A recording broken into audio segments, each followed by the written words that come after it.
This is Jordan from Jersey, and this is what I thought of Lost Season 6, Episode 14, The Candidate. And as of today, Tuesday, May 4th, 2010, there's only 19 days left of Lost. That's right, the finale airs on the 23rd, and wow, there's a freight train heading there now. This was a Jack-centric episode. I kind of didn't expect any more centric episodes, except for maybe a Jacob Man in Black-centric episode for the rest of the season, but we got one tonight.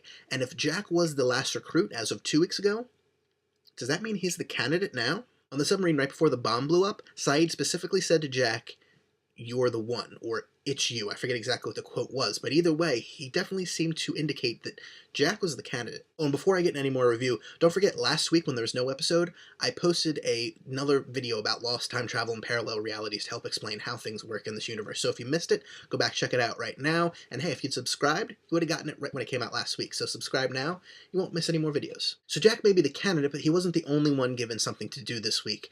In fact, we got a better reunion, I think I would say, for Jin and Sun than we got 2 weeks ago, and also the end of both characters, at least on the island, and it was kind of a very sad moment. Don't get me wrong, I think the writers and producers and everything handled it very well.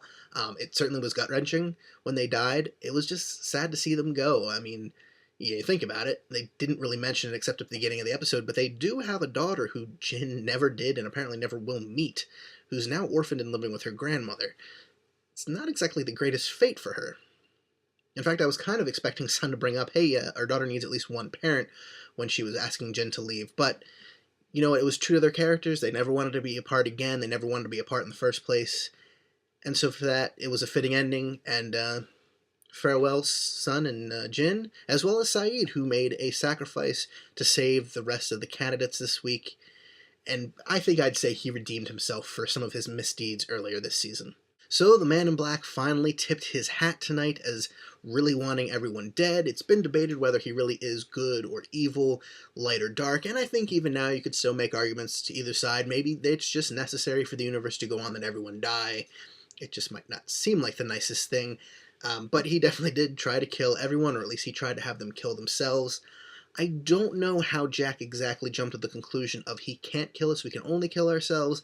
Yes, he had the conversation with Richard earlier in the season, and he certainly believes that they can't kill themselves, only each other. Where he got that Locke can, or the Man in Black can't, I don't know for sure. I think it was a necessary assumption for him to make in this case.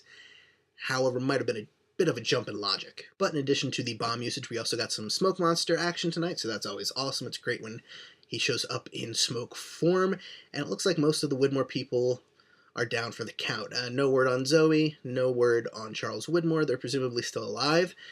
Then we have the smoke monster, Man in Black. Claire is still alive.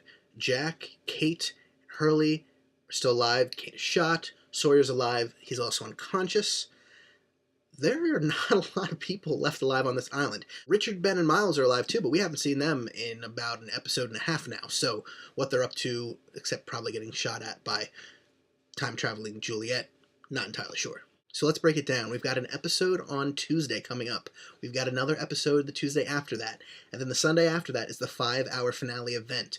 2-hour recap show, 2-hour series finale of Lost, and then a 1-hour Jimmy Kimmel After the Rose ceremony, I believe is the title of it, where he's going to be interviewing different actors from the show, I believe, and there will be a tape segment from Damon and Carlton, the executive producers and lead writers on the show. So time is definitely ticking away quickly. There is not a lot of this show left. It's very sad, especially because this was a very sad, kind of depressing episode in many ways. But yeah, we're counting down to the end. I don't want to forget to say that in the Flash Sideways, we got to see Bernard again, which was awesome. We also got to see Anthony Cooper, who, in a strange twist of fate, did not cripple Locke this time around. Locke crippled him. And we got to see Katie Sagal again as Helen, which is always a pleasure. She's great on Sons of Anarchy over on FX if you've never seen it. So that's what I thought of the 14th episode of the 6th season of Lost, The Candidate. I'm going to, of course, close off the comments again in this video. From what I understand, the final 6 pages of the finale have leaked. So I don't want them posted here, and I'm just warning you, as you go online, be wary, they are out there. I have not come across them. I have no interest in coming across them. I want to stay as far away from them as possible, so just be careful when you're out there. You don't get inadvertently spoiled, because I can't wait till the end, and I want to see it the way it was intended to be shown. So have a great week, and yeah, I will see you with the next episode of Lost, which I cannot wait for. 19 days left, folks. It is counting down quickly.